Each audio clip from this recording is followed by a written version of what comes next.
Imagine you're building like a massive 100-story skyscraper. You hire a team of elite structural engineers to pour this massive concrete foundation. Right. Makes sense. But then when you get to the top floor to, pick out the drapes and adjust the lighting, you hire the exact same number of structural engineers and give them the exact same multi-million-dollar budget. I mean, that sounds completely absurd. It is absurd. But in the world of machine learning, that is exactly how we have been building language models for the last 7 years. Yeah, we really have. Welcome to AI Paperslop, the YouTube series, where we break down the latest AI and tech research for practitioners and engineers. Today, we're doing a deep dive into the paper Tapered Language Models by Reza Bayat, Ali Barouz, and Aaron Corville from Mila and Cornell University. This is a really fascinating one. It is, and we want to give you the core insights straight away. So basically, modern language models are wasting massive amounts of parameters by making every single layer the exact same size. Exactly. The paper basically proves that layers contribute non-uniformly to the final output.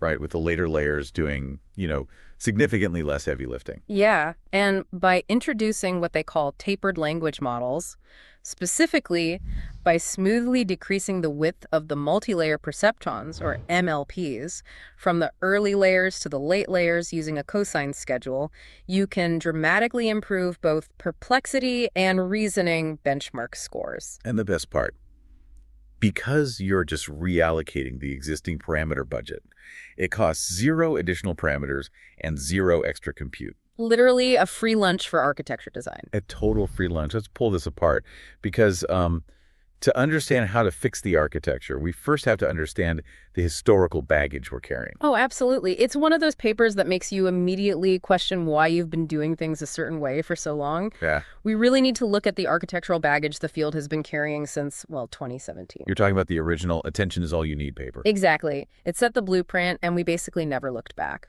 No, we really didn't. Whether you were building a standard softmax transformer or like a state space model like Mamba or any of the newer memory-based architectures, the default is always a uniform stack of identical layers. Right. If you look at the PyTorch or JLX code for these models, it's literally just a single block of code. Yeah, just a token mixing module and a feed-forward network, repeated in a for loop lot times. Right. Layer 1 gets the exact same parameter allocation as layer 96. Hardware convenience has driven a lot of that inertia, honestly. Having uniform tensor shapes makes it incredibly easy to optimize memory allocation and matrix multiplications on GPUs and TPUs. Oh, for sure. The hardware loves uniformity. But independent lines of research have been signaling for years that this uniformity is mathematically inefficient. Wait, like what kind of research? Take early exit methods, for instance. Researchers have shown that if you monitor the residual stream, that, central mathematical highway that passes through every layer of the network, it often converges on its final prediction long before it reaches the last layer. Right, the residual stream is basically the running tally of what the model thinks the next token should be. Exactly. And if that tally is already locked in by, say, layer 60 out of 90, what are the last 30 layers even doing? They're doing very minor refinements, and interpretability research backs this up completely. Lower layers are responsible for extracting shallow structural syntax, the grammar, the base relationships between tokens. Okay, and the upper layers? Upper layers deal with localized semantic refinements. We've seen papers on structured pruning, where you can literally slice the top 20% of layers off a trained model, stitch it back together, and barely see a dip in performance. That's wild. But if interpretability researchers and pruning engineers have known about this massive redundancy at the top of the network, why haven't architecture designers addressed it at the source? That's the million-dollar question. Like, why are we still training 100 billion parameter models with billions of parameters dedicated to the drapes? Risk mitigation. I mean, think about it. When an AI lab is spending $50 million on a training cluster run, nobody wants to be the engineer who tweaks the fundamental geometry of the layer stack and introduces some weird instability that ruins the checkpoint. Yeah, that makes sense. You don't want to explain that to the investors. Exactly. You stick to the uniform shape because it trains reliably. But the authors of this paper decided to finally, actually test the capacity assumption. Right. And instead of jumping straight into complex math or continuous decay functions, they ran a highly blunt proof-of-concept experiment. Yeah, they just wanted to see if the direction of capacity allocation actually matters at all. And I love this course experiment because it is impossible to argue with. It really is. They took a standard 440 million parameter transformer, and they just chunked it into 3 blocks. Early layers, middle layers, and late layers. But the absolute critical constraint here is that the total parameter budget and the total compute budget remained identical. So they didn't add capacity, they just moved the furniture around. Exactly. Specifically, they varied the MLP intermediate width, which we denote as villa, across those 3 chunks. Let's look at the numbers for that, because they're striking. The uniform baseline, the standard blocky model, hit a validation perplexity of 16.28. And just a quick reminder for anyone watching, perplexity measures how surprised a model is by the actual next token in a sequence. Lower is better. Right. So baseline is 16.28. Then they tried a wider early setup. They front-loaded the parameter budget into the early layers, making them massive, and starved the late layers. And what happened? The validation perplexity dropped to 15.96. A drop of 0.32 in perplexity just from moving existing weights around is a massive signal. Yeah, it really is. But what solidifies the theory is what happened when they reversed it. Exactly. When they tried wider late, meaning they made the early foundation layers tiny and gave the massive parameter budgets to the late layers, the model's performance just completely collapsed. Oh, totally tanked. Perplexity spiked over a full point to 17.29. They even tried a wider middle approach, ballooning the center of the network. And that hurt performance too, landing at 16.61. This simple block experiment shatters the default assumption of uniform capacity.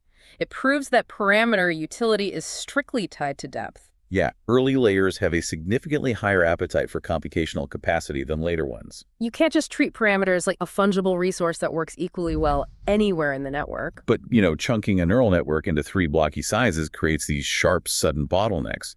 Going from a massive layer 10 to a tiny layer 11 abruptly forces the network to compress its representations unnaturally. Right, which isn't ideal.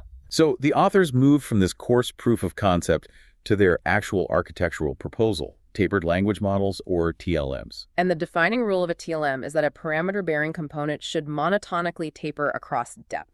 Monotonically just meaning it either decreases or stays the same size, right? It never gets wider again. Exactly. And it does this while strictly maintaining the original total parameter budget. Now, they specifically targeted the multi-layer perceptrons. No. The MLPs, rather than the attention mechanism. And mathematically, this is the smartest place to intervene. Oh, without a doubt. MLPs are the absolute parameter hogs of modern architectures. Yeah. If you look at a standard feed-forward network, the parameters are basically $2 times DFS, where $. Is the hidden dimension of the model, and DFS is the intermediate expanded dimension. But it's even worse in modern models. Oh, yeah. Way worse. If you look at gated activations like SWID-GLU, which Llama and most state-of-the-art models use, they require 3 weight matrices: a gating matrix, an up projection, and a down projection. That makes the MLP parameter footprint $3 times DFE. The MLPs account for roughly 2/3 of the entire model's weight. So targeting the MLPs isn't just about going where the parameters are, it's about avoiding structural chaos, right? Yeah, precisely. If you try to taper the attention mechanism, like by shrinking the hidden dimension $, or changing the number of attention heads, you start messing with the residual stream dimensions and the routing of information. Sounds like an engineering nightmare. It becomes a total nightmare. By only changing del OT, the intermediate dimension inside the MLP, the inputs and outputs of every single layer remain exactly the same size. So the residual stream stays perfectly uniform. Exactly. You are just changing how wide the internal computation gets inside the MLP before it projects back down to the residual stream. And because the average DLOP across all layers equals the uniform baseline, your training and inference, FLOPs, your total mathematical operations, remain completely identical. So the mechanics are safe. The question then becomes, what should the shape of this taper actually look like? Right. And the researchers tested 3 continuous decay schedules. First, a linear schedule. You can visualize this as a flat ramp. Every subsequent layer gets slightly smaller at a constant rate. Simple enough. Second, a sigmoid schedule. This looks more like a cliff. The early layers stay very wide, then right around the middle of the network, the width abruptly steps down, and the late layers are all very narrow.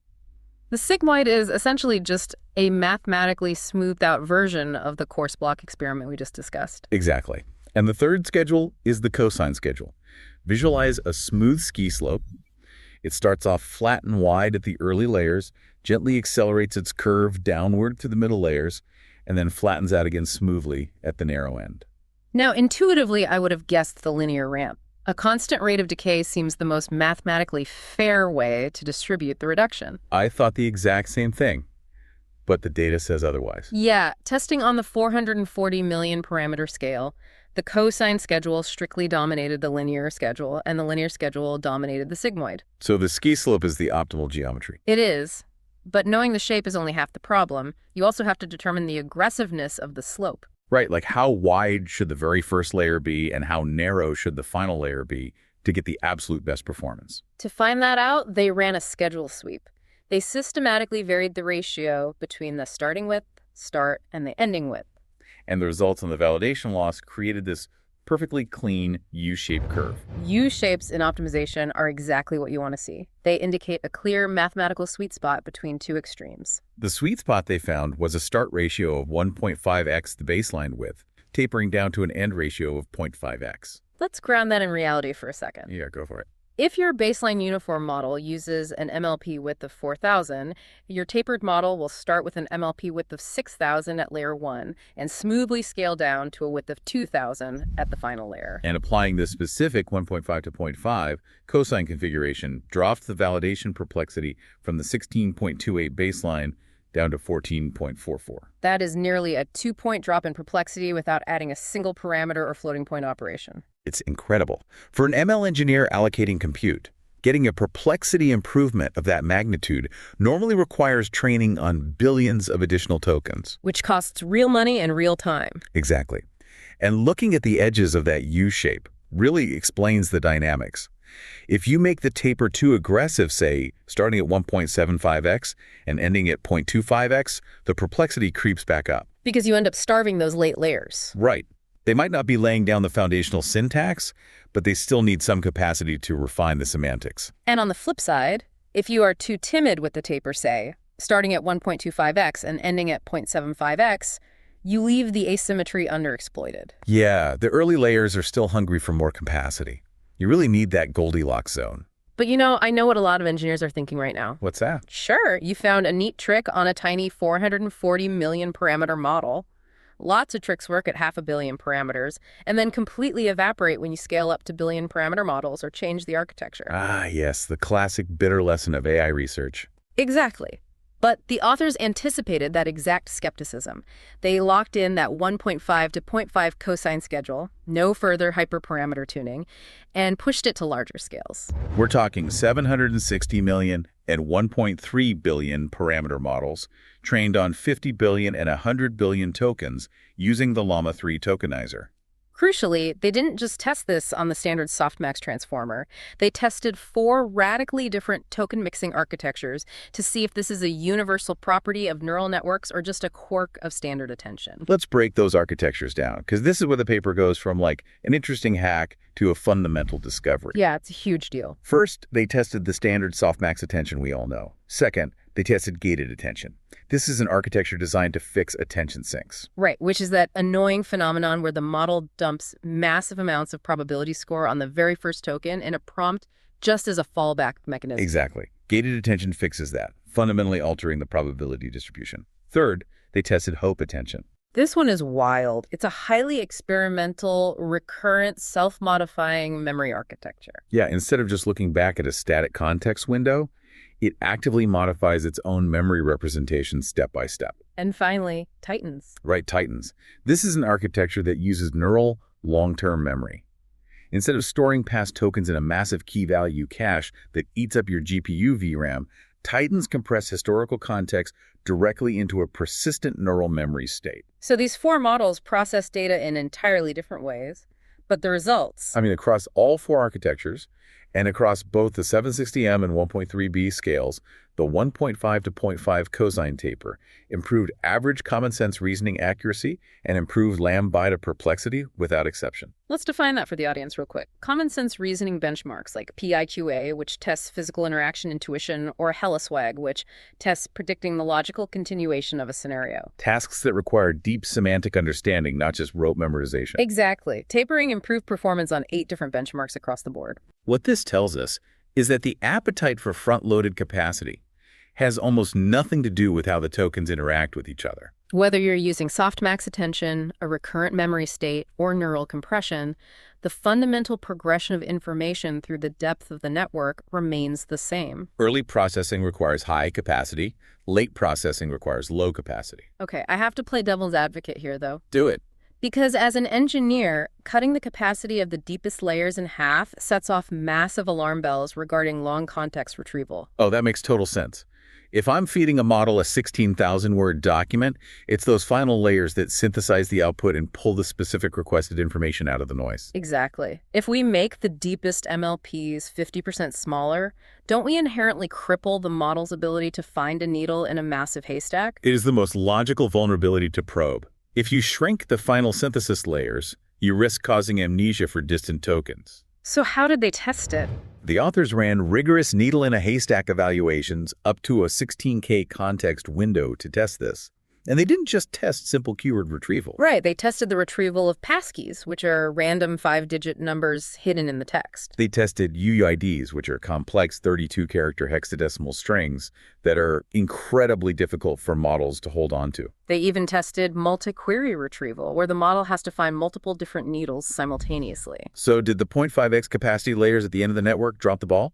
Surprisingly, no, not at all. Wow, really? The tapered models completely match, and in some specific multi-query tasks, slightly improved upon the long context retrieval of the uniform baselines. That is wild.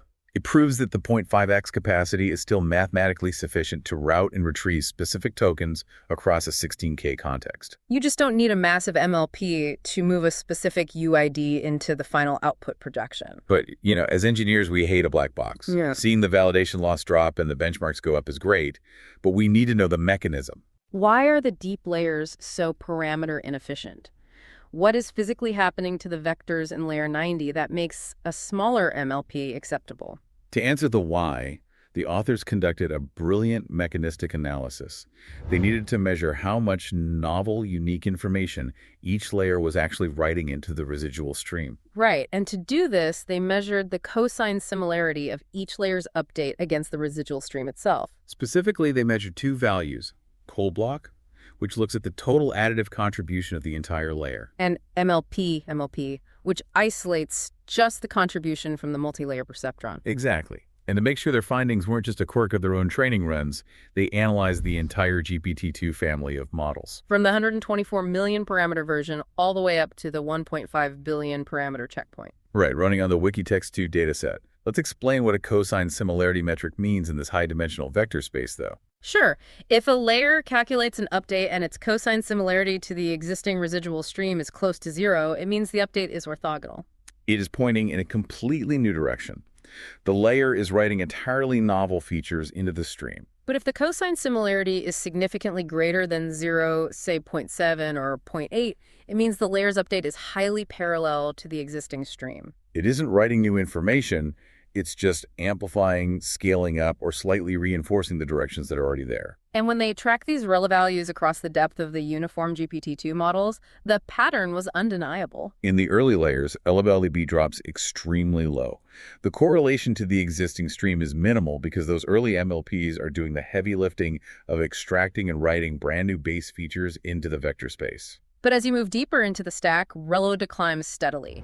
The outputs of the MLPs become progressively more aligned with the existing residual stream. In the 1.5B model, the correlation climbs from around 1 barely equals 49.9 in the early layers, all the way up to ReLA way up to 711 in the final layers. I think the best way to visualize this vector math is to imagine a massive field of deep, untouched snow. Oh, I like this analogy. The residual stream starts as a blank slate. The early layers are the ones laying down the fresh tracks. It takes a massive amount of energy, effort, and computational capacity to forge a new path through deep snow. That's why the early layers need massive MLPs. Exactly. But by the time you get to the later layers, the paths are already carved. The structural syntax and base semantics are established. So the later layers are just smoothing out the tracks that are already there, maybe widening a turn slightly. Right. You don't need a massive gas-guzzling snowplow to smooth a track that's already carved. A small sled will do the exact same job. That analogy translates perfectly to the linear algebra. If the deep MLPs in a uniform model are just producing outputs that heavily align with the existing residual stream, rather than computing orthogonal concepts, it means the massive hidden dimension of those late MLPs is mostly sitting idle. It's totally redundant computation.